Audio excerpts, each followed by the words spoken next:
Yeah.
Hi, everybody. I'm really excited to get the event started this evening. I've been looking forward to this. It's been a long week, and this is my reward at the end of the week to spend some time with really interesting people and to spend some time with people that I know and care about. So thank you so much for coming on a Friday evening at the end of a long week of work.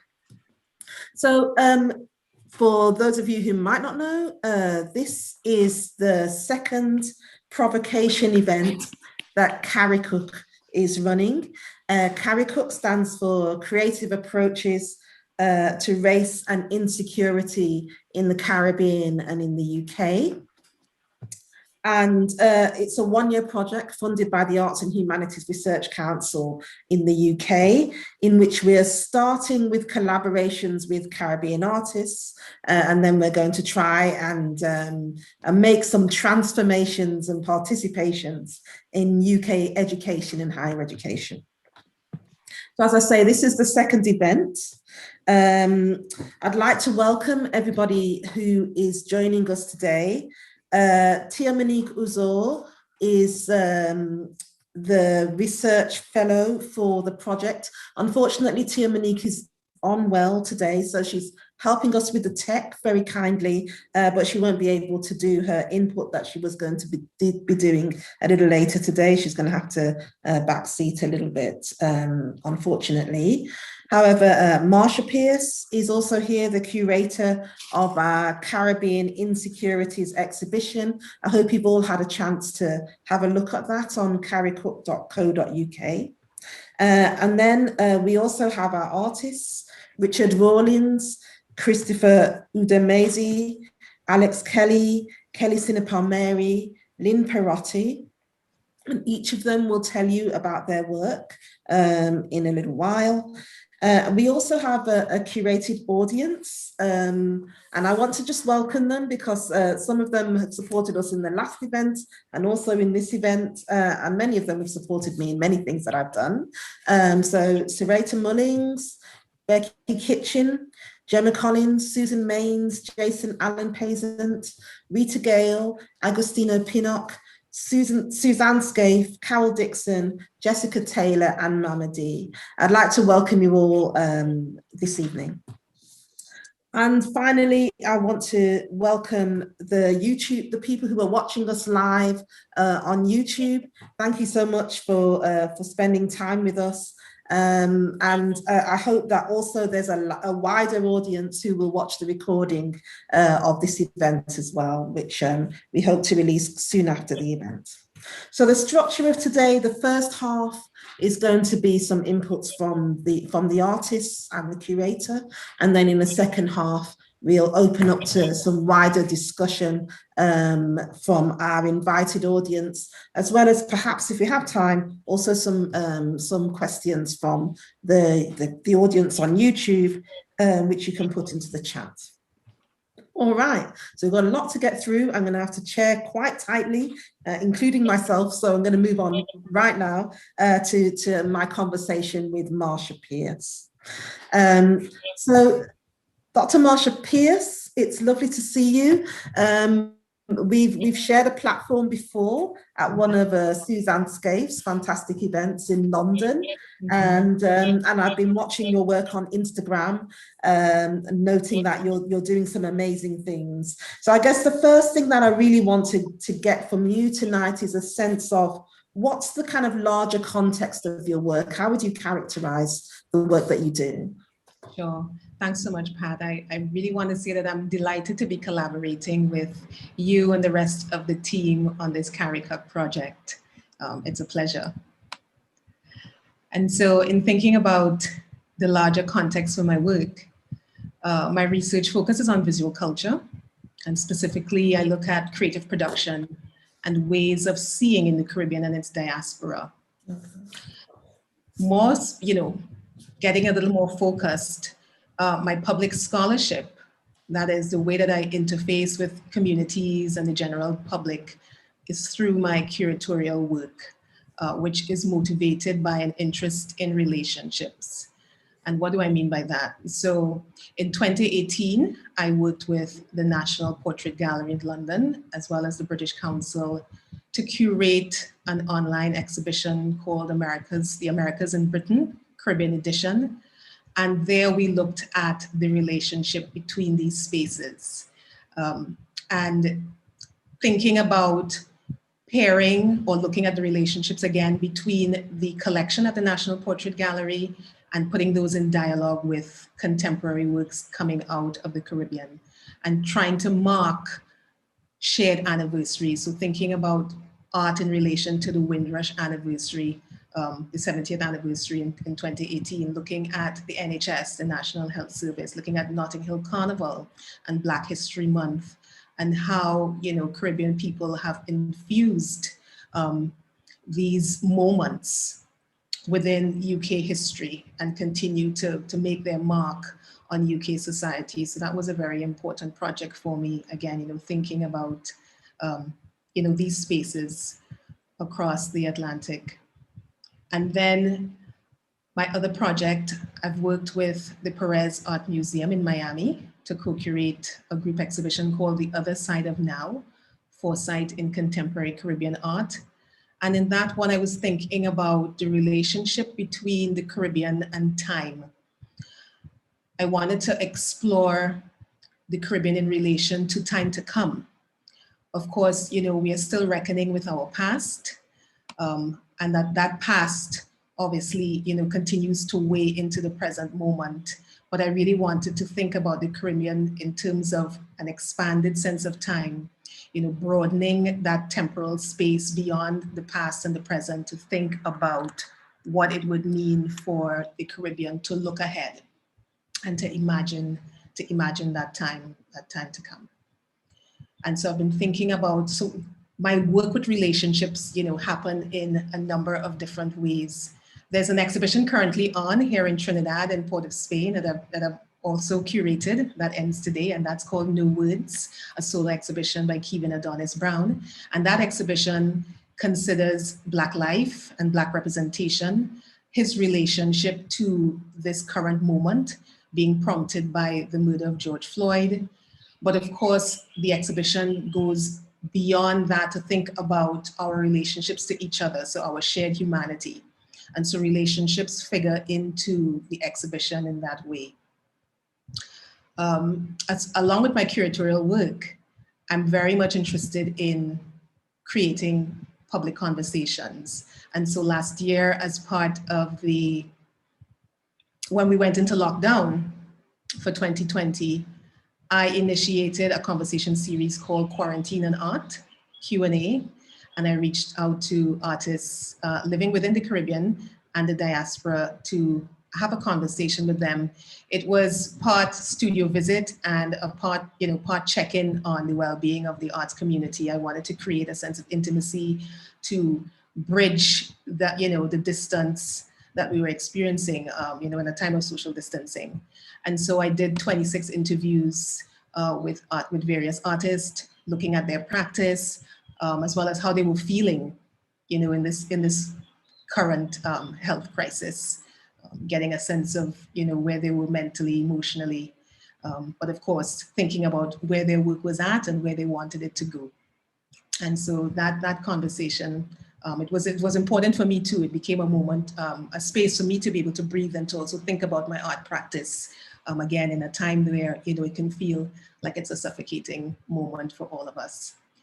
And so, of course, to be a part of this CARICUK project, which really invites us, again, it kind of brings me full circle with some of my practice, because it allows me to be able to think again about the UK and the Caribbean, having done that project that I mentioned earlier. But of course, to think about it in a more pointed way, of course, we're looking at race and this idea of insecurity and what that means. And so, yeah, so relationships become a really pivotal part of my practice. Yeah, I really love that idea that you connect artists together and you connect yourself with a network of artists, but you're also connecting different spaces, which to me as a geographer is a fascinating kind of element of what art can actually do. Do you want to tell me a little bit about how you approached the curation of this beautiful exhibition, the Caribbean Insecurities exhibition? What was your how did you sort of think about the themes? What was the sort of process of identifying the artists? Yes. Yeah. Sure, I'd be happy to take you through that. And in fact, I can do that through looking at 3 key points to me. So the first thing for me was to think about, this whole notion of insecurity. And I was thinking very much about security at this time, especially where, as I said, we're in this pandemic and there's been all of this talk about border controls, and so on.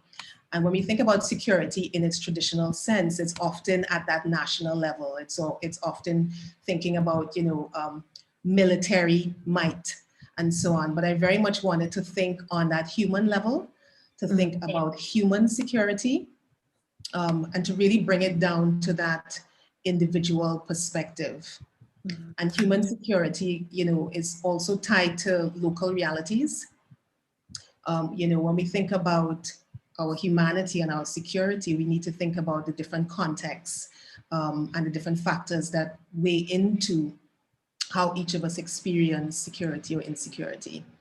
And so for this exhibition, I very much wanted to ground its scope, in the localized space of the Caribbean, to center the region's experiences and its perspective. So this idea of human security was key for me. The second thing was, of course, CARICUK's focus is on race, but I was very much interested in thinking about intersectionality, thinking about race in terms of its breadth and its depth. I think about, Audre Lorde, who says, we don't live single issue lives.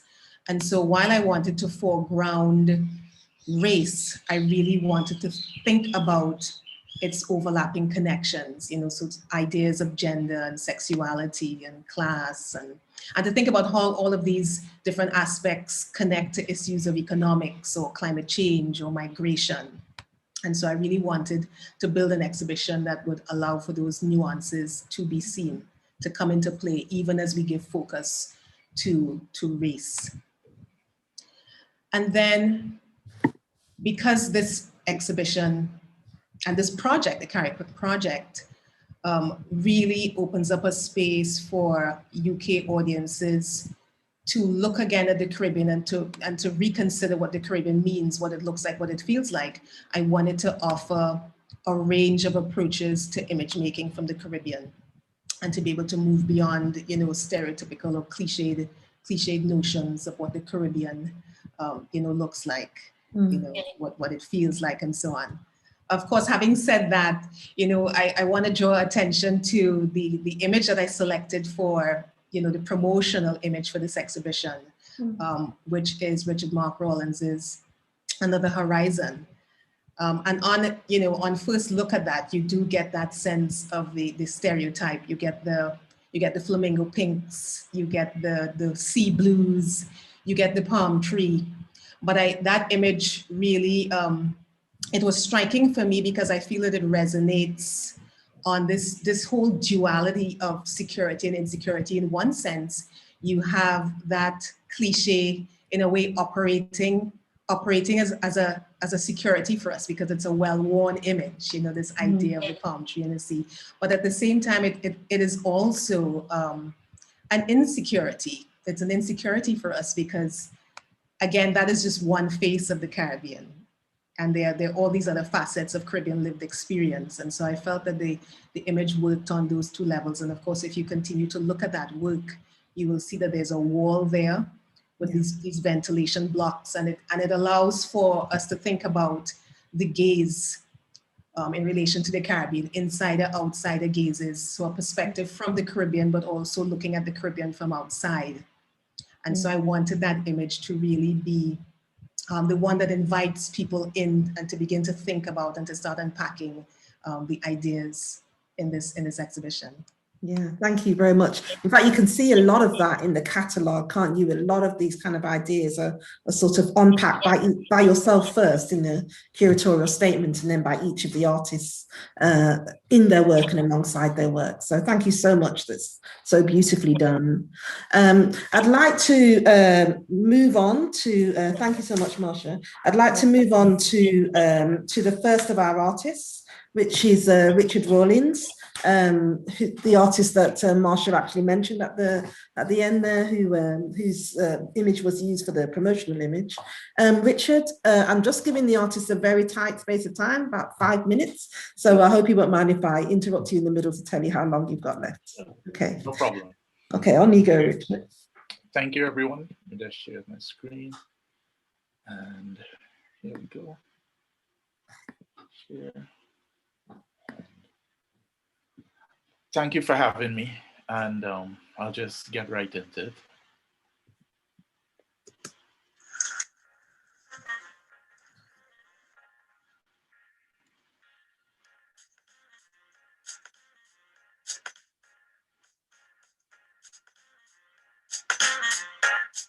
My name is Richard Rawlins.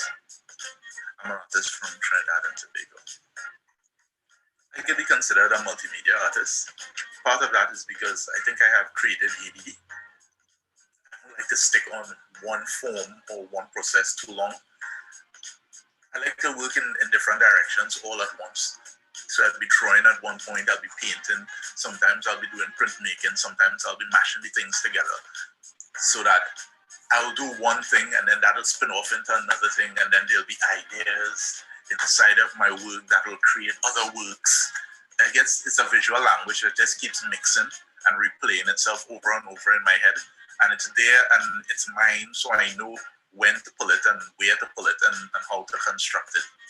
And the more I read and I examine things like migration, relocation, and all those discussions about identity and place and home and where is home, it's just begun to shape my work in ways that I really can't define. Right. So that was a little overview of how I operate, and now what I'm just going to sink into some of my more current works that I've been doing and the explorations that took me through 2020. So I studied at RCA and in printmaking, and with that, there's a whole overlap in terms of my practice and photography, which I use a lot of because I think it's a really expedient mode, and it's something that I've really sucked into since I've been here in the UK. And as I said, I studied at RCA, and in my final year at RCA, I created these images, which you may have seen in the Get Up Stand Up exhibition at Somerset House in 2019. And this was based on Stuart Hall's I Am the Sugar at the Bottom of the English Cup of Tea. It's a text from his Old and New Ethnicities essay of 1991, and I created a whole series around it. These two specific images, Empowerment, which is a black fist, and then the other one, the True Crown, are the images that have actually gone on to live lives of their own, in a sense, through 2020 and had me in quite a few exhibitions. So this was in Get Up Stand Up, and it's currently showing in the Human Touch Making Marks, Leaving Traces at the Fitzwilliam Museum in Cambridge. And of course, it's supported by a 7-language video work called I Am Sugar that basically brings Hall's words to life in different languages to represent different colonial masters that we've had throughout the Caribbean at different times. 2 minutes left, Richard. Yeah. Huh? 2 minutes left. Okay, great. Well, let me just speed up. All right. So the thing about otherness is that it robs you of your sovereignty. And these are the themes that I study in my work. And this work is called Conversations Over Tea, which runs on from this. And it's actually a discussion with my Black British Caribbean cousins of Caribbean heritage about similarities and life in the UK. Because one of the things for me is finding my way around the UK and how that's done. And we all know the symbol of the cup of tea and what it means, and it follows on from the last work. And this is the Audre Lorde quote that we know about Black and Third World people being expected to educate white people as to our humanity, women expected to educate men, lesbians and gay men expected to educate the heterosexual world. And I use this as a basis for what I did in 2020 in the George Floyd moment, where I basically choose to go to the streets and create a series of public interventions where I read from 2 specific books, why I'm no longer talking to white people about race and natives, race and class in ruins by a color. And I just read in public to myself and not to anybody else, not even aloud, just situated my Black body without a shirt in public space. And you could see some of the reactions there. And what's interesting is that this also tested Blackness and invisibility, because no one approached me and asked me what I was reading, what I was doing, or why I was even there. All right, we didn't get here yesterday. No one starts from nowhere. We all come from something, someplace, and somebody. This is how I choose to use my energy, researching and responding. Thank you. Thank you very much, Richard. That's great. Excellent timing. Well done. Okay, thank you very much. So the next person will be Christopher Udemezue. Are you ready, Chris? Hello. Hi, on you go. Hi, everyone. I'll keep it very short. My name is Chris Udemezue. I'm an artist living in New York City, in Brooklyn. And my work is a lot of the medium that I use are photography, resin, installation, video, and performance. I am the founder of an art collective called WAGA NYC. And a lot of my practice is around programming, community, and looking into history and remaking history through a perspective of trying to find myself throughout that practice as a queer Caribbean person. I'm first generation, and my parents are from Jamaica. My last name is Nigerian Igbo. My stepfather gave me this name when I was younger. And yeah, it's like, how long was that? I'm like, I think that's my time.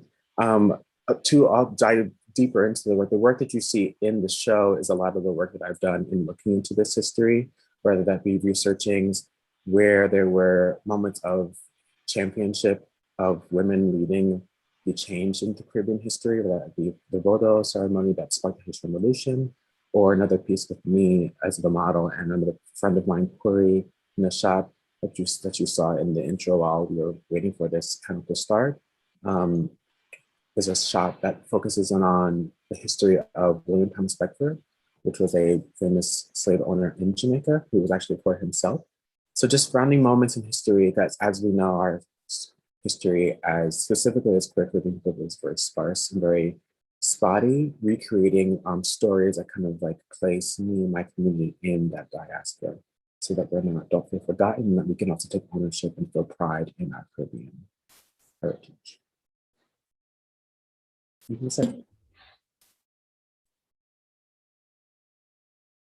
Sorry, you have a little more time, and I would like to just ask you, I was really interested in how people are seeing and seen in your photographs. It's like you have surveillance as a two-way kind of process.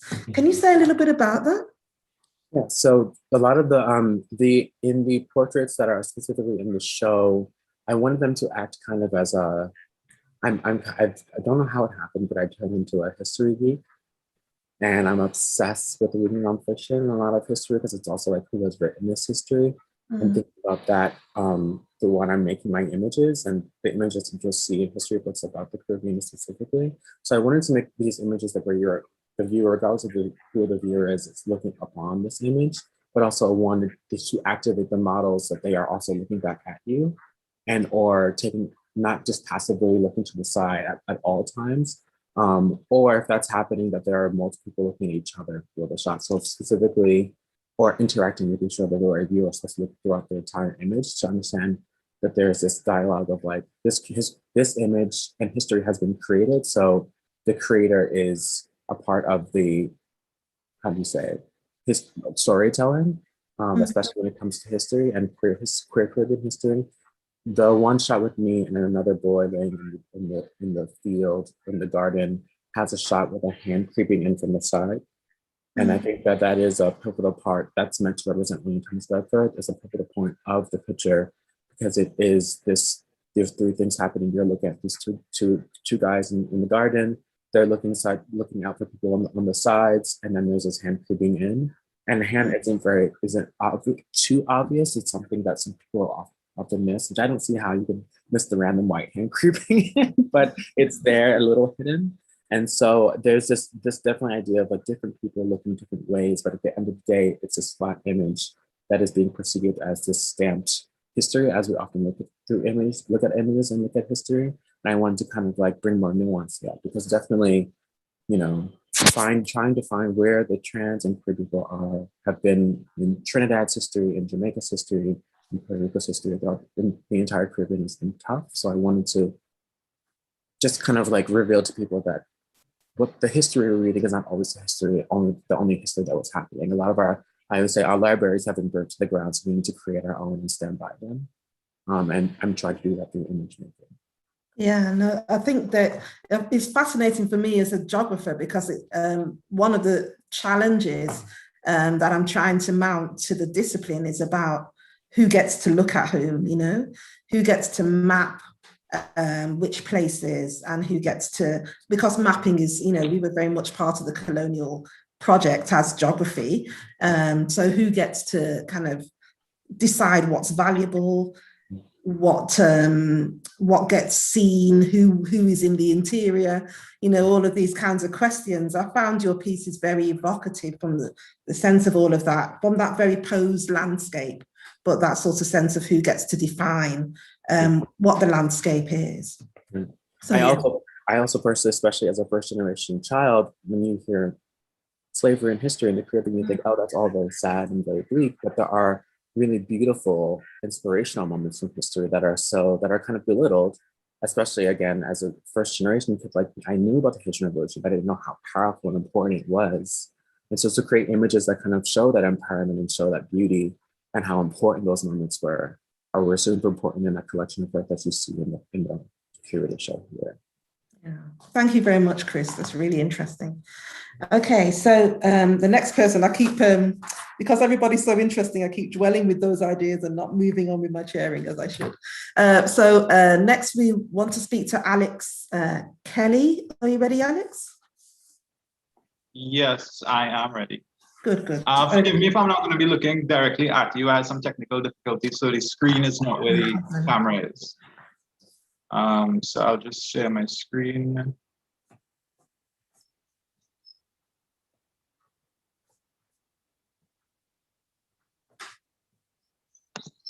You can see that, right? Yeah, great. Yeah. Okay, so these are sort of the earliest works in the series of work that was selected for the exhibition.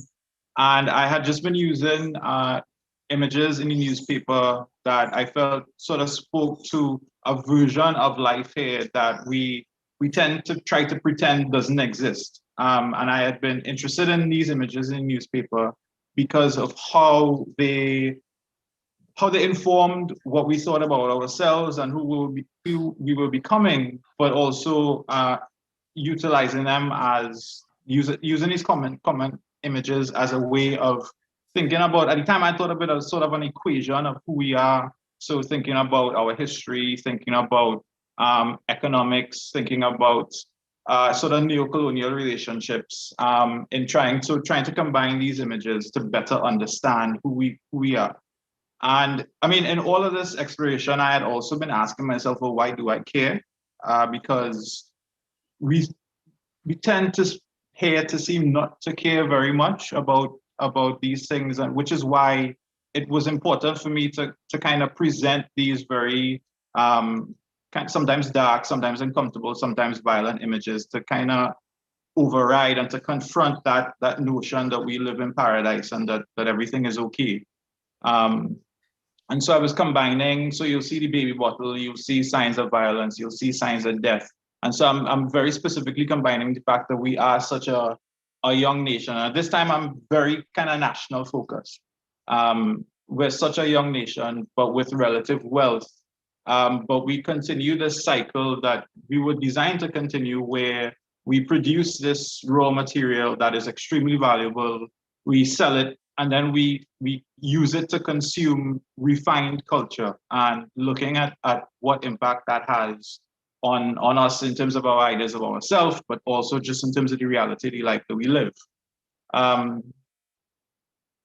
so the imagery of the horse as a toy, of the rocking horse as like this kind of repetitive motion without progress, but also again as a signal to youth, becomes important. But still, I'm thinking about, well, why does this matter to me, and why am I asking these questions? And the reason I'm asking these questions. You've got a couple of minutes left. Okay, so the reason I'm asking these questions is because it was clear that I felt I could only define myself by this sort of nationalist idea, although my focus isn't nationalist anymore because of how that then excludes other people. But that's how I was defining myself. And so in asking that question, it became important to look at, well, why was I excluding myself from the work?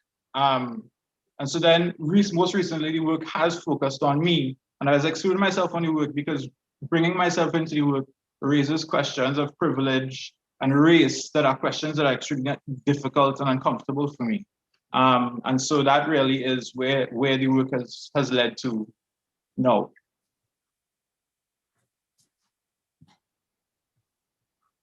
Okay.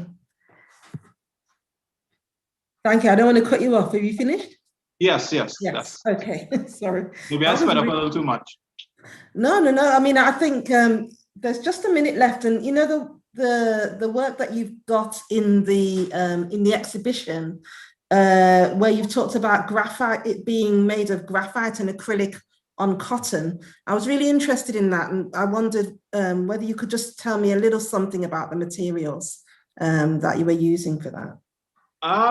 Really, the materials was just about practicality and cost and what I had available to me. I'd started working on that work. I had just graduated.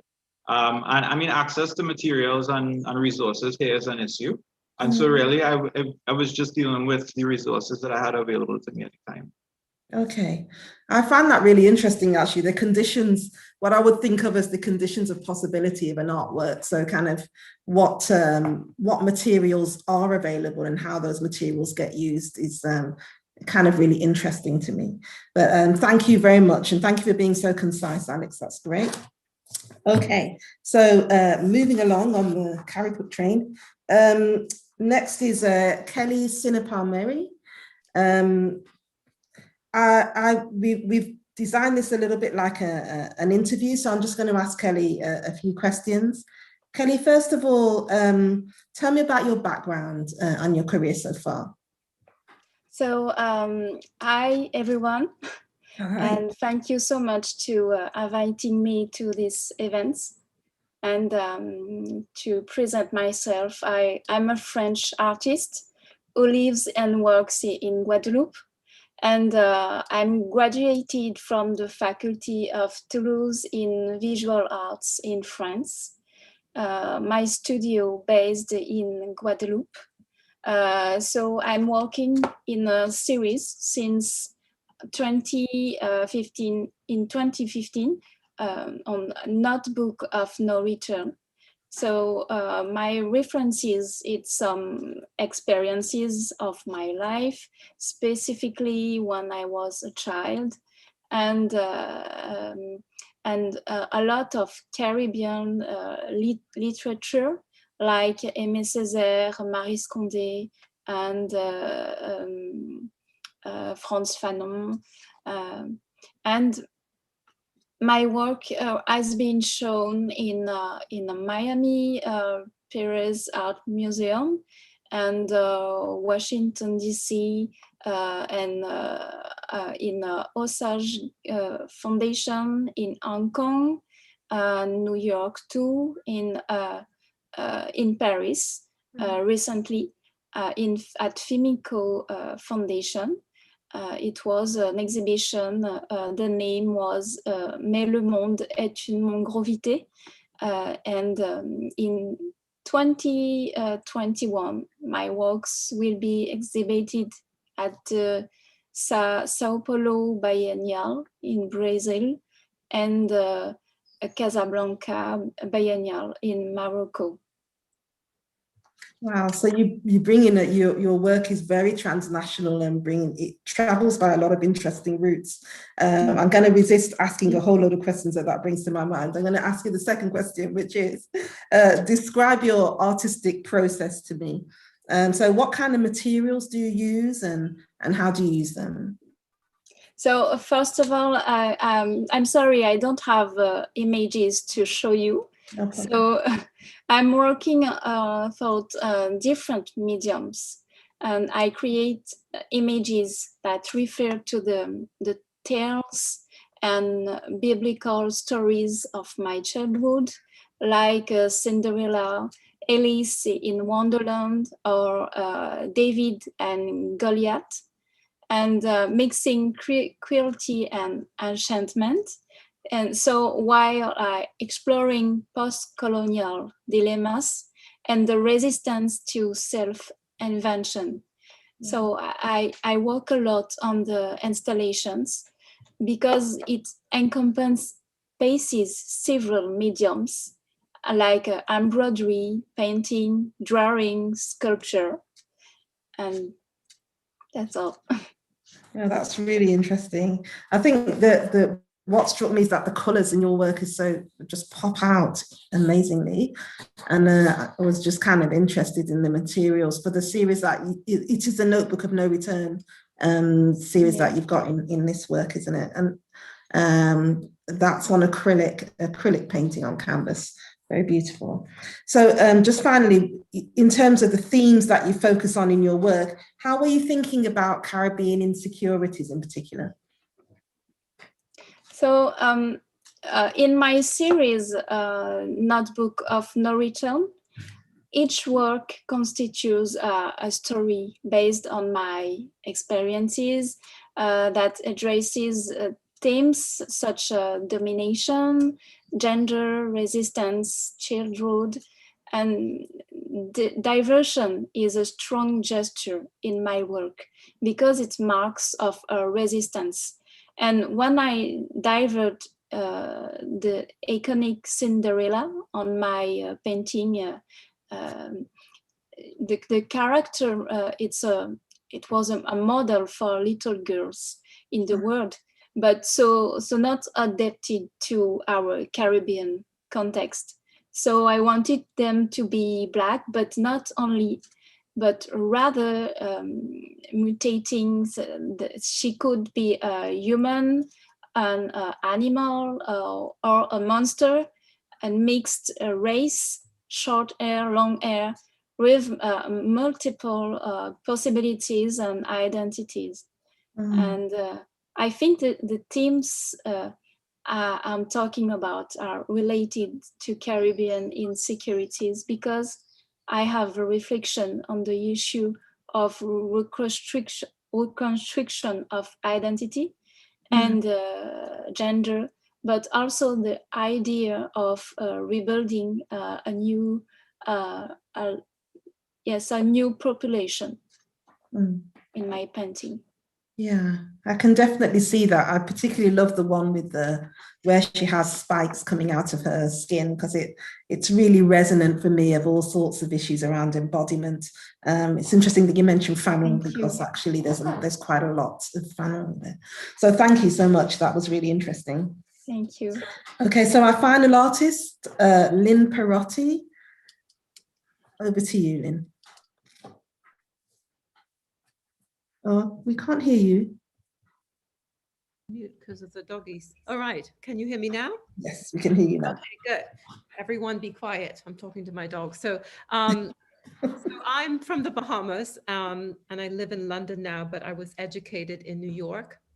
I originally went on a scholarship to College of Mount St. Vincent, and I ended up at SUNY Purchase State School, which was very heavily focused on painting. So, and then from there, I went to Virginia Commonwealth University, sculpture and painting and a bit of printmaking. So at VCU, and then I ended up in London in like 1994, but I also went to Skowhegan in 1992. So that's the background there. So I'm sort of educated mostly on the other side of the pond, but I live in London now. So, but from the beginning, all of my work has been about water in some way, whether it's the cost of clean water supply or flood water or the state of coral reefs or algal blooms or, you know, the whole sort of idea of creation having come from water. And so basically, that's what ties my entire work together. And so, but recently it's becoming even more so about the catastrophic sort of implications of water to the Caribbean and to our beloved island nations. So my insecurities are all about landscape, on top of all the people and identity thing, but it's mainly about the land and the earth and the water and what's happening to it. For instance, yesterday, I'm thinking of updating a project I did, which is called Thirst 2, where I looked at the cost of clean water supply in 2009 and then 2016. And I've been approached recently by the Havana Biennale to see whether I want to redo this work for 2022. So I got some new data yesterday, which was quite shocking, just to let you know about, you know, the cost of clean water in the Bahamas, for instance. It was like 63 cents. Then it jumped, that's in 2009, then it jumped to $3.43. And now it's like $3.70 something. Can't remember off the top of my head, but it's jumping so much because, you know, our nations don't have the infrastructure to actually supply clean drinking water as the sea level, as the water table rises. So that's the sort of stuff that I do, is I get this data and then I make these paintings. Sometimes they're on aluminium, sometimes they're on canvas or on linen, but most of the time they're on canvas and they're quite gunky. And a lot of people think they're beautiful, but then they realize they're about like a catastrophic, like rotting coral or dying coral or something like that. So I can show you, if I can figure out how to do it. I can just show you one of the images. Have I shared my screen? Okay, no, I haven't done it. Oh, I've gone to something else, but let me just pull this up. Okay. Yeah, we can see that. Okay, so this is what I wanted to show you is, I had it on the right page. So I'm in a solo show at the moment in the National Art Gallery of the Bahamas. I'll just show you this one here so I don't run out of time. So this image. You've got about a minute left, Lynn. Right, so this image here is all about sort of a water type figure arriving out of the ocean, and he's or she is announcing sort of the state of the environment. The seed pods is everything around him or her. It almost looks like some sort of god. This one is called Song of Moses, and it's all about the parting of the Red Sea for our Savior. There's little sort of acidic, almost toxic levels on the top of the beautiful ocean. And it's really about agricultural runoff, not really about a beautiful ocean at all. So there's all these sort of hidden agendas in my work, and how do I stop? How do I get back? So it should be something at the top that says stop sharing, like a red box. All right. A red box. Oh, stop sharing. I got it. Okay, sorry. So yeah, so that's some idea of what I actually paint. So usually the work is very lush and emotive, but they're usually about something toxic, which has to do with the environment. Yeah. Thank you so much, and you kept it wonderfully to time. I love the way, well, I would see your sea is quite grabby. You know, it's got a lot of agency in there, and it's kind of grabbing onto things. I thought it was really, really beautiful, actually. Thank you. Thank you so much to all 5 of our artists and to Marsha Pearce, our curator. They've dealt really well with the fact that I didn't really give them very much time at all, and they've presented us with a lot of ideas and great insights into their work. So thank you so much. What I'd like to do in this second half, and we've kept extremely well to time, it's now 7:45, so we've just got like about 45 minutes for our invited audience to step forward if you have any questions or anything you'd just like to say, and we can, it doesn't have to be a straightforward Q&A, but if you have questions that you want to ask the particular artists, then please do. Otherwise, if there's something that you want to say and then people just want to respond, that's absolutely fine as well. Okay, so over to you. There we go. Oh, would you mind turning on your video so that we can see you? Thank you. Can I say something? Yes, of course you can, Mama D. Nice to see you. Yes, I mean, this is a brilliant whistle-stop tour through the art, and I think that and they've been all very inspiring and beautiful, but especially I want to say inspiring. I just want to say some words that came up to me from the different artists. Thinking about Stuart Hall's expression about being the sugar in the bottom of the teacup, thinking if I'm sugar, then am I also in the Caribbean diasporan experience also diabetes? And all of that means. So when I was seeing the fist, I was thinking of, you know, the flailing hand, or the hand that is diabetic, or something like this. And it also made me think of the amount of sugar that my Jamaican uncle puts in his bush tea as well.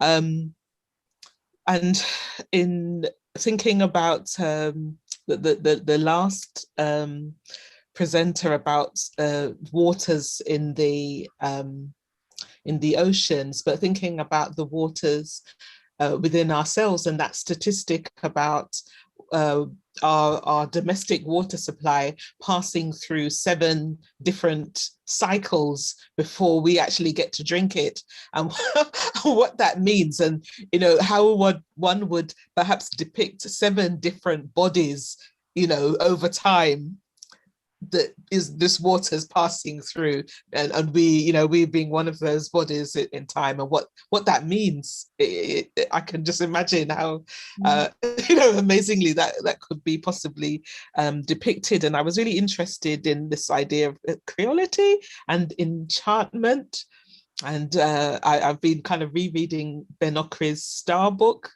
and the way he talks about art in our images. I don't know if people are familiar with that particular book, Ben Okri's Star book, but there's such a lot of material. Every page is a piece of artwork, and the possibilities of reconstructing ourselves, but still making ourselves felt, heard, and seen as we move towards unrecognition because we're in unfamiliar states. So I think that speaks to a few of the artists. So thank you.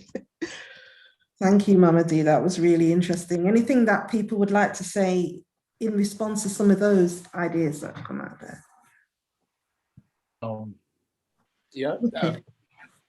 I think you're spot on in terms of the discussion about diabetes, because one of the legacies of indentureship was that across the Caribbean, especially in Guyana and Suriname and Trinidad, within the East Indian communities, diabetes actually is a rank disease that is shared. And they practically were the ones who were basically harvesting and milling sugar and creating a lot of sweets and stuff like that they had in their diets. And you're quite right about that, you know. So I just wanted to say, I think you were spot on with that discussion. It's something that we don't tend to focus on, you know, in a sense.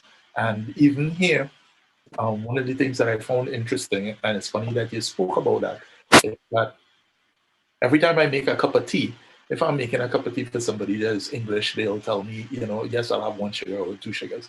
If I'm dealing with somebody that's Black British, no sugar, please. You know, 9 out of 10 times, no, I'll just take it like that, no sugar, please. You know, and so these little cultural things, and you wonder where things actually come from, and maybe it's a case of self-preservation. Yeah. I love the idea of the water passing through several people. You know, there's sort of the permeability of the body.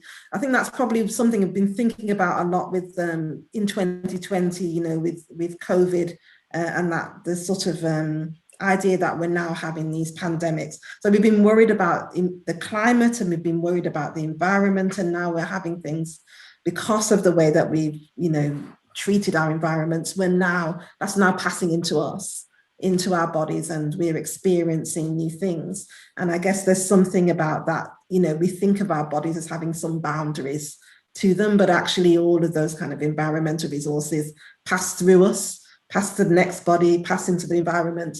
There's no separation between us and the environment, as there's been that fantasy that we somehow were separate from our environment, but actually we're really not. Yeah. I have a question, Pat. Agostina, yeah. It really is directed to Marsha.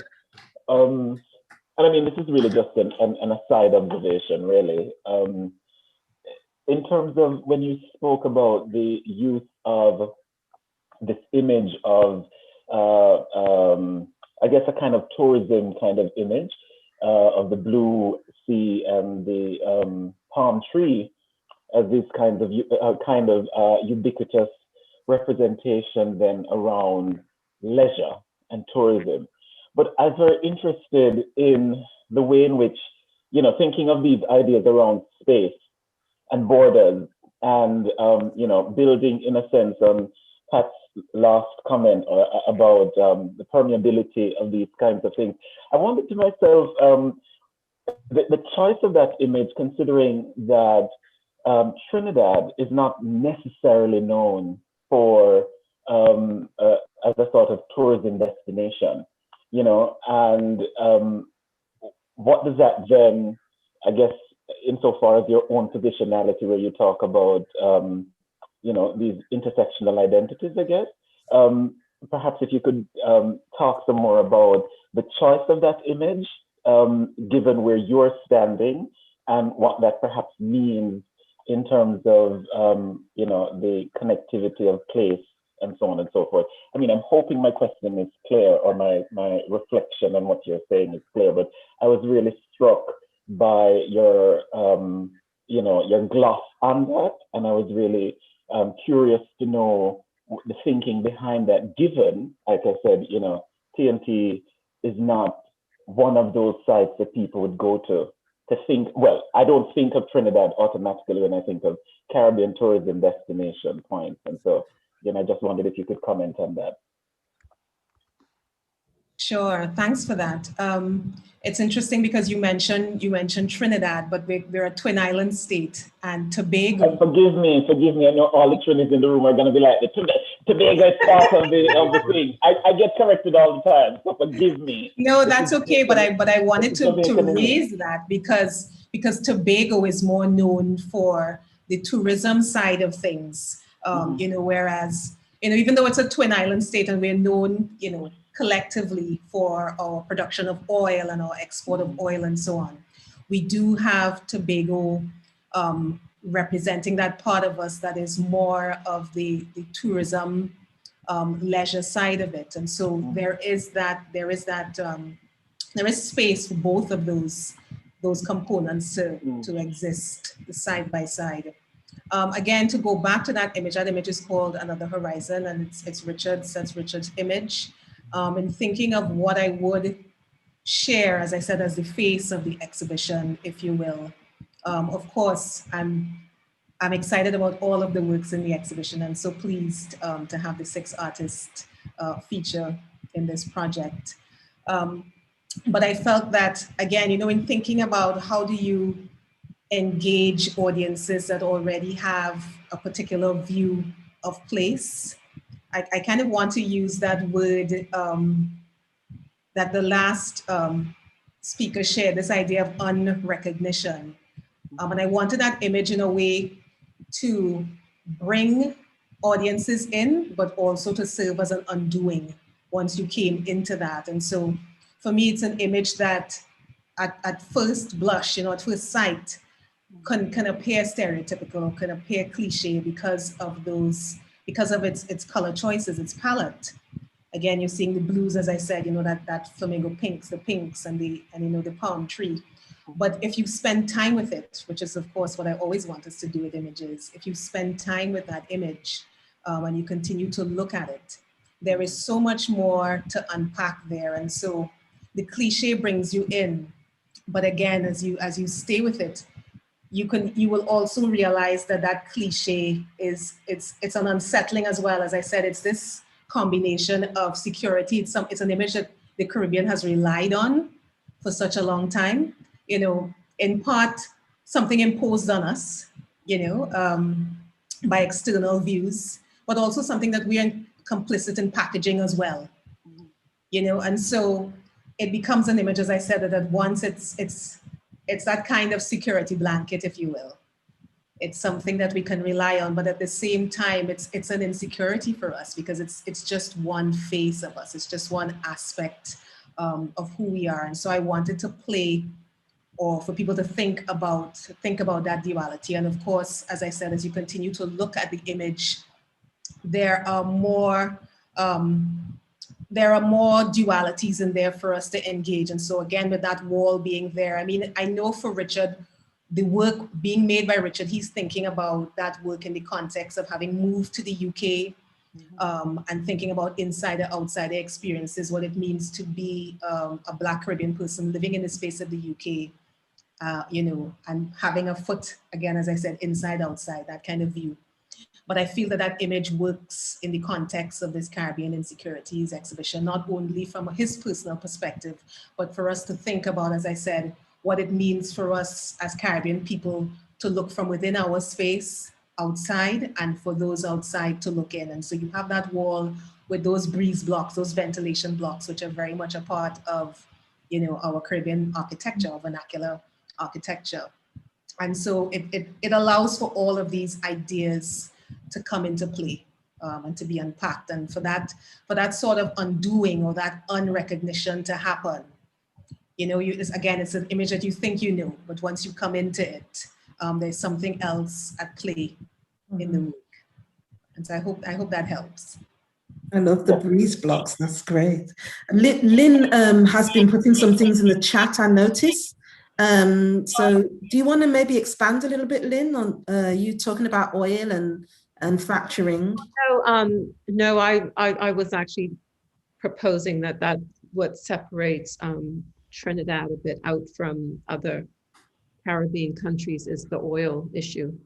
And then I was also trying to say that the image chosen for this exhibition, for the headline image, is quite fractured as well, you know, when you look at it. So two separate issues. Yeah. In fact, I think, I mean, Tia Monique is saying that she loves the familiar, unfamiliar that Marsha is speaking to. And I think that's kind of the looking back at sort of colonial writings about the Caribbean, there's always been that, you know, you talked at the beginning, Marsha, about the relationship between the UK and the Caribbean. And there's always been that sort of sense that those islands, the UK as a set of islands and the Caribbean as a set of islands, have always been familiar to each other, but also quite unfamiliar as well. And there's always been that kind of play in the relationship. And we can definitely see that running through the images. I love that sort of sense of the fracturing of that image. It's beautiful. Other questions and or statements? Could I? Yes, certainly, Suzanne. Lovely to see you. Hi. Thanks very much for a beautiful presentation. Thank you. I was struck when I was looking through the catalogue at the two references to no return. So the gateway to the door of no return, and Kelly Sinnapah Mary's response to Aimé Césaire. And I just wondered about the sort of paradox inherent in that, because no return suggests a sort of loss. I'm reminded of Diane Brand's map to the door of no return, and she says there are no maps to the door of no return, that we're forever haunted by that space of captivity. And so our identity in the diaspora is determined by loss, by haunting, by this irreparable moment. But at the same time, in your work, there seems to be an achievement of agency in response to that loss. So it's not, so the idea of no return is not just about loss and irrecoverability. It's also about an agentive, creative, Dion Brand calls it a sort of fictional reconstruction of self. And I wondered if either Kelly or Richard Mark Rawlins could respond to that. I was thinking of the fictionality in terms of Cinderella, this kind of idea of repurposing existing motifs to respond to that idea of loss within the context of the diaspora. It's a very circular question, but yeah.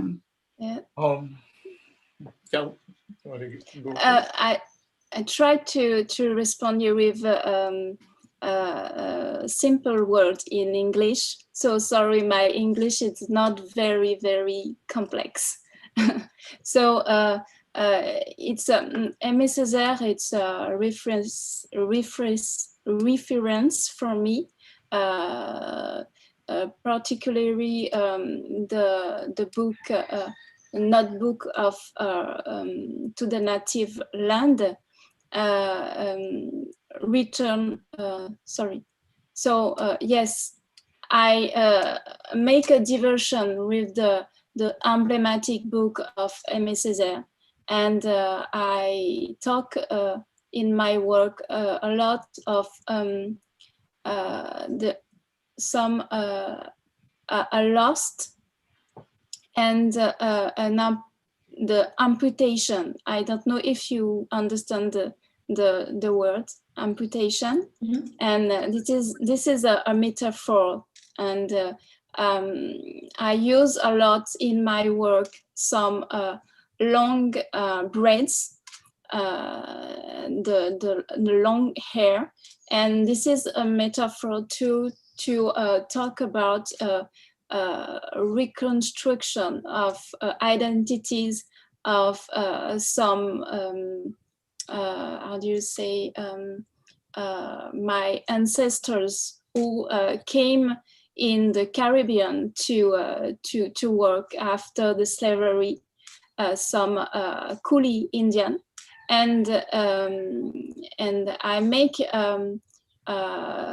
confrontation on two concepts: the concept of negritude of Aimé Césaire, and the concept of coolitude of Cal Torabuli. This is a Mauritian author. So that's all.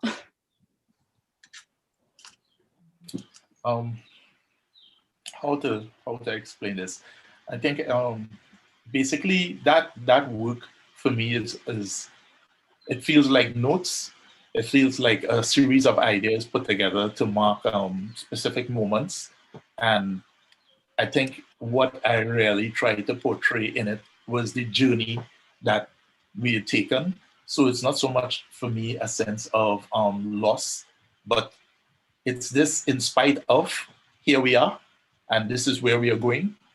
And there's something that I'm fascinated by the doorway of no return, and a duality that it plays in terms of both indigenous, I wouldn't say indigenous, but the enslaved Africans, that this was the last doorway that they saw, right?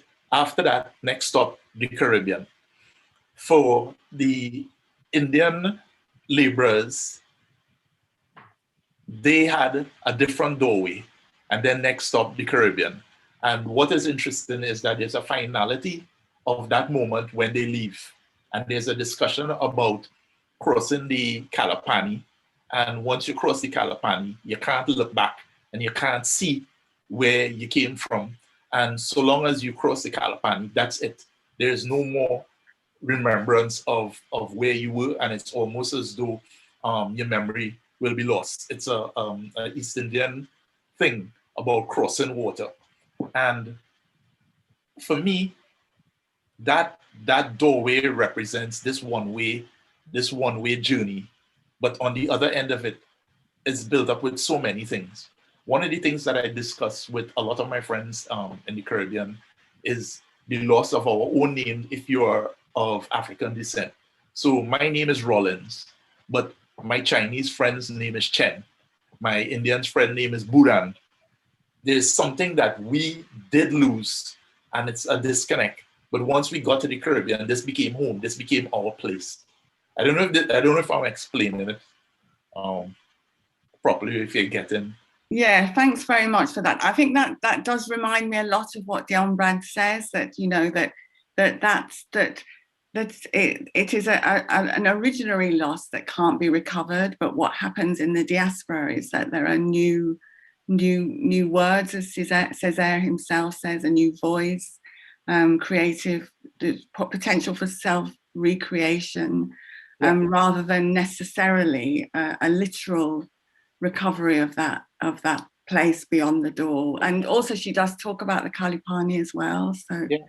In a sense, coming back to for a second to the work that's on the cover that we were talking about, Another Horizon. That's the point of the horizon for me. Coming here, I started to actually look back. There's this way that sometimes you have to leave home to be able to see home.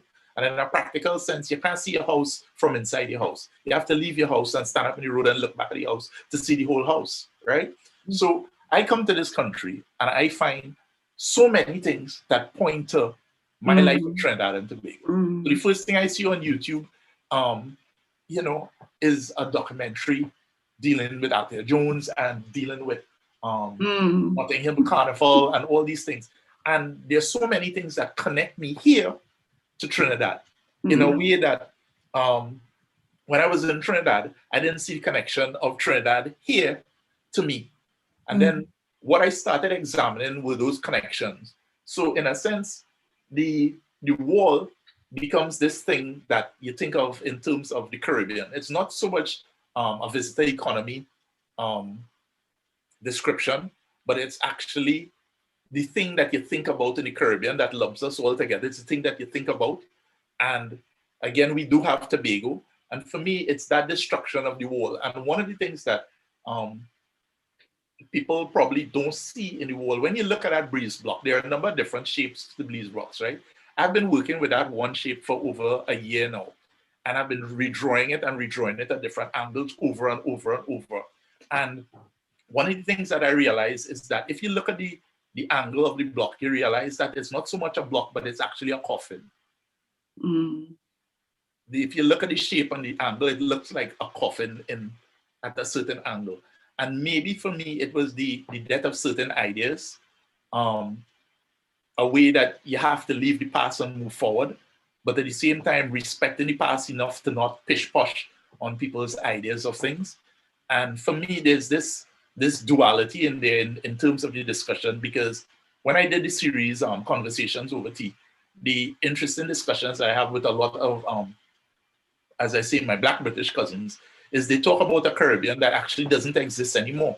They're speaking about a Caribbean that belonged to their parents and belonged to their grandparents. So in a sense, I'm closer to their grandparents, but not quite, right? And they're little things. If you listen to Darcus Howe speak, you hear a Trinidadian accent, but he doesn't sound like me.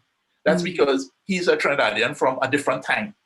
If you listen to CLR James speak, he speaks quite British because he grew up, you know, as a colonial with a country with masters, and he spoke like that, right? So there are all these discussions and all these things, and this is why I said in the first part where I spoke about all these discussions about home and where is home.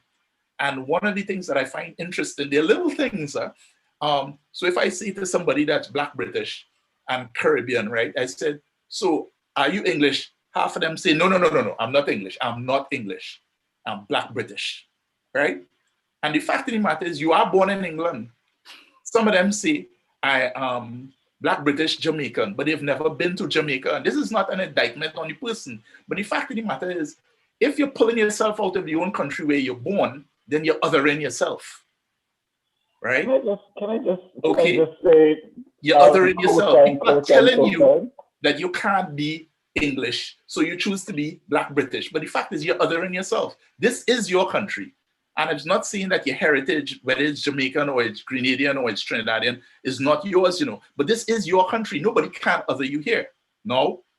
This is where we flip the script a little bit and we come back to that quotation that I said about the thing about otherness is that it robs you of your sovereignty. At Get Up, Stand Up, Indra Ove, Horace's sister, not Horace's sister, Horace's daughter, spoke about something that Zach Ove has and Horace has, and people say that Trinis have, right? This own way, bold way that they walk around the world like they own the whole universe. The reason for that is that you come from a country, if you're like me, where you have sovereignty. Nobody has ever othered you. White people in Trinidad and Tobago make up less than 1%. So the discussion of otherness with respect to race doesn't really pertain in the way that it pertains here. So you have a sense of yourself and ownership of things and a place that belongs to you. So for me, I just here, I'm not from here. You understand? So my whole relationship to otherness is something that's totally different. But what I find here in my discussions, and this is why I say there are discussions and conversations over tea, polite discussions over tea, is that there's a way that otherness robs you of your sovereignty to the point where you begin to other yourself. That's a really interesting set of debates. We've got like about 15 minutes left. So I'd quite like to hear from, if there's anybody who hasn't said anything yet that they'd like to say something, now's your chance. Chris. I love what you said about having to leave home to sometimes see your home.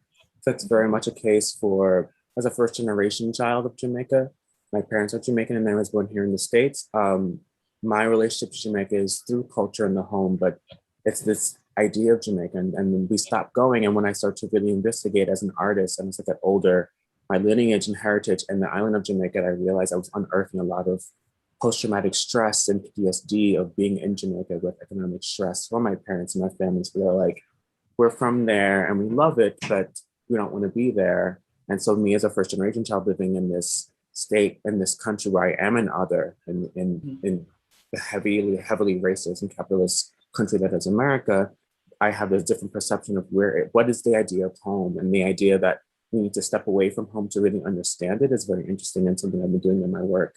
And it's also this kind of like cycle. As much as we understand that we'll feel more community in these places, we know also the economic and the political strife of those places on both ends, where my mom may feel comfortable here, but I'm seeing the Black Lives Matter movement, for example, and all the racist things happening in this country, and may identify with really loving going back to Jamaica. My mom was thinking about the hardship she had in Jamaica, and that kind of like a never ending kind of like a process of really Black people looking for a sense of home and comfort and safety globally being this never-ending process. And conversations and group shows like this are super important to continue to point that out and also continue to do that process that will be cyclical, but is important either way. Yeah, yes, absolutely.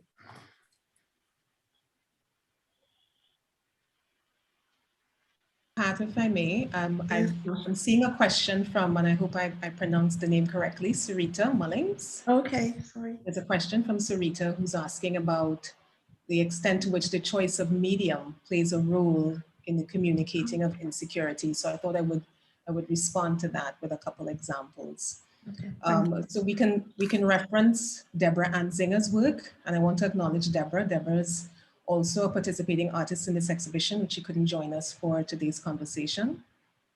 And so Deborah, really uses materials in a very deliberate way. One of those components is the incorporation of Afro kinky hair. And in doing that, she plays with abstraction, resisting figurative representation of the body. And in that way, she pushes against or resists consumption of the Black body. And so she's thinking about those kinds of, so again, you have this play between a sense of security and insecurity, where representing the Black body is concerned. for someone like Christopher, his work uses photography. And I mean, you know, we can spend a lot of time thinking about the impact of photography in a space like the Caribbean, what it means to frame a space in a particular way, the deliberate use of light, because, you know, photography is a medium that incorporates light, and the, you know, the whole idea of light and shadow and the interplay of those things within the Caribbean space. And so I wanted photography to be a part of this exhibition as well. Lynn's work, in terms of the way she manipulates oil on canvas, that fluidity that she allows with her oils, and I believe I write about that in the curatorial statement. I felt that that handling, that fluid handling of the oils allows us to really think about that movement between states of security and insecurity, because in writing or registering this word insecurity with that slash in between, we are really acknowledging that we are never in a fixed, you know, state of security or fixed state of insecurity, that there's this movement between these two conditions. And I felt that along with her work, of course, speaking about, you know, the natural world, the environment, and the threats against that, I felt that, again, her treatment, her handling of the medium is key. If you pay attention to that, that fluidity allows us to, again, unpack and think about the movement between those states.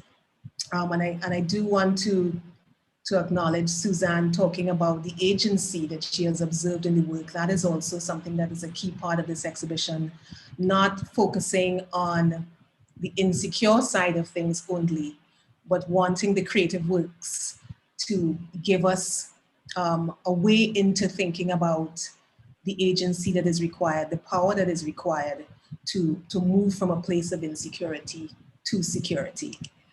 And so there is a lot of, there's agency in these works. And again, we go back to Richard, we can look at his work and can see the way he wields or manages the imagination and memory to speak to how we can move from a place of insecurity and to find our own spaces of power.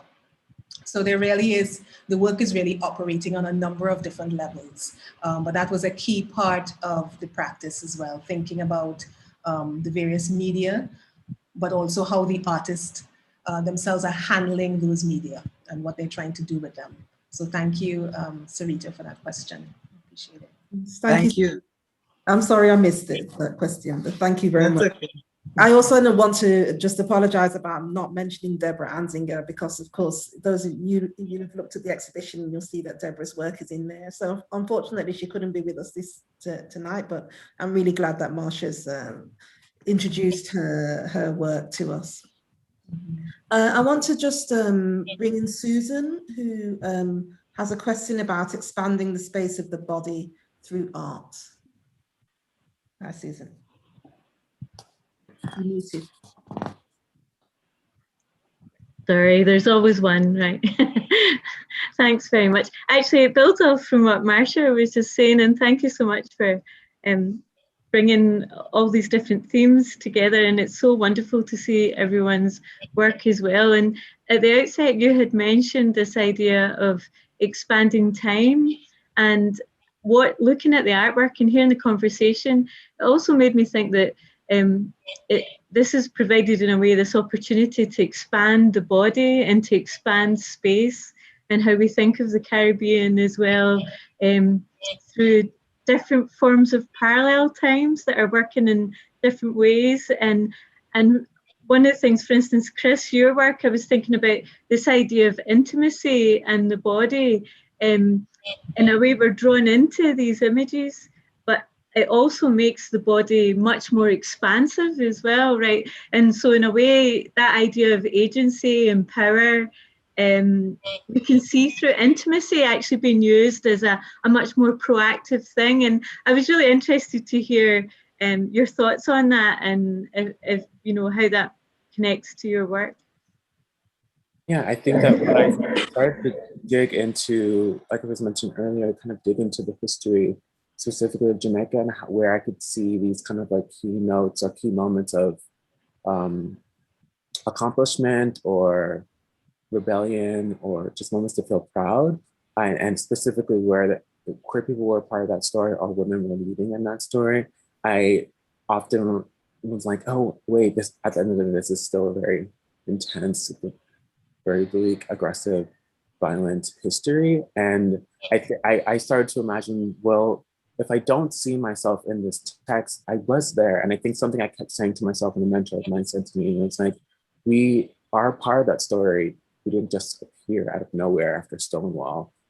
How do we find ourselves in that history? We have to kind of not just make images of that, but really see ourselves. And started to kind of and realize that I have as an artist, have the kind of the right, because I was nervous about doing that for some time, I don't know why, but also the authority to see these images of beauty where people were holding each other, where people were finding strength in a very bleak situation, or that be two boys laying in the garden and not fighting, or not, maybe they have wounds in their body, like that image you see in the catalog, but there are images and moments of intimacy, and how those moments that I may not be able to see in a textbook did indeed happen, because they happen now. And so that intimacy and that love and those moments of courage expand beyond that moment, and really kind of like a intergenerational kind of imagination, if you will, that the strength and beauty in those bodies and what they did and what they went through and how they found each other and survived, or in times did not survive, but did find love throughout those times in their lifetime, does expand to my kind of like spiritual and psychological body, and can continue to do so, but through this practice and through telling those stories to my colleagues or to the people, the young queer people of my generation, to be like, when we look back to a lot of slave history, or we look back to the history of this part of the world, there's a lot of bleakness, but there's no way it was only that. There was love, there was companionship, there was sisterhood, there were trans people in Trinidad. We don't really know their names, but there were gay boys who fell in love. There was love, there was intimacy, there was friendship, there was family. And I think that, and it's also, I wanted to take images that give people hope, because if someone looks back to this time, you'll see COVID, you'll see, chaos, you'll see protests, but there are still moments of love and sisterhood and kinship and family that should not be forgotten, and we may not have a lot of, we have images now, everyone has a cell phone, but there were no cell phones back then. So to create those images of love are super important. And I think that body psychologically and spiritually can expand throughout time if we continue to have these conversations and expand that conversation, especially with images. So Carol had her hand up, so on you go, Carol. You're muted. So Susan, you're not the only one. Just to follow on from what Chris was saying, I was really moved by what you were saying about intimacy, Chris, and I think that there is also a space for quietude as well, because a lot of the time there is this expectation, not only on Black artists and artists of colour, to be extremely and overtly political, but we can also have and express a quietude about our work and go about our business with nuance in the way that Marsha spoke about when she was talking about the overall curation of the project. Quietude is important, and I feel that when I read the scholarship of people like Kevin Everard Quashie, when he talks about the sovereignty of quietude and the way in which, particularly now in the post George Floyd moment, and also whilst we're in the pandemic and we're dealing with all these things that are causing us to be angry and to be negative or to feel negative or to feel ontologically insecure, there is that moment of quietude, and the artist is someone who is ideally placed to express that. And it's one of the reasons why, and I'm really grateful that Richard is here, because he is an artist that I have admired for years now, and I've written about his work, and we've had the privilege of having conversations in his studio virtually, looking at his practice. And I think there's a certain quietude as well in the work, in your oeuvre, Richard, that comes through in the same way that Chris was just talking about. So I just wanted to throw that into the mix, because I think what you were saying, Chris, was absolutely vital. Thank you. Thank you. Agostino? Yeah, very quickly, Tab, thank you. I think I didn't say at the beginning, thanks to Marsha and yourself and all the artists for this brilliant conversation. I really enjoyed it. Chris, I was curious to know if in the taking up of words like trans, if there isn't a way that we, in the effort to recover supposedly unseen, I guess I'm putting gender in inverted commas, these unseen bodies and identities, if there's not a way in which we also erase them with the use of this language, which is very much rooted in a certain kind of epistemic kind of centering of whiteness in a way. And so I feel like part of what we perhaps should be looking at is, well, it's not for me to recommend really necessarily, but part of what we could be thinking about is the way in which things like, say, Junkanoo and the Mati and all of these kinds of things represent a disruption of these binaries that have been handed to us through humanist enlightenment discourse, which is man on one side, woman on one side, and so therefore we feel the need to, quote unquote, queer everything by putting trans and queerness in there. And I kind of feel like that's imposing a sort of Western discursive practice on the Caribbean, which doesn't do the work of the liberation that we seem to be suggesting. So that's right. kind of my thing. I feel like, enough attention has not been given to the way in which the Caribbean has been able to talk about itself outside of, beyond, and away from those kinds of limitations. And so words like trans for me are always so problematic, in the same way that words like queer are also problematic because of what the baggage that they're bringing with them and the work that they do in obfuscating and erasing, even as they're supposedly providing this path to liberation. Thank you. Right. I'm gonna just because we've got about 2 minutes left, and I'll sorry, Chris, to cut you off there. What I wanted to do, because I feel like that's a big discussion, a really interesting point. I wonder whether Alex, whether there's anything that you'd like to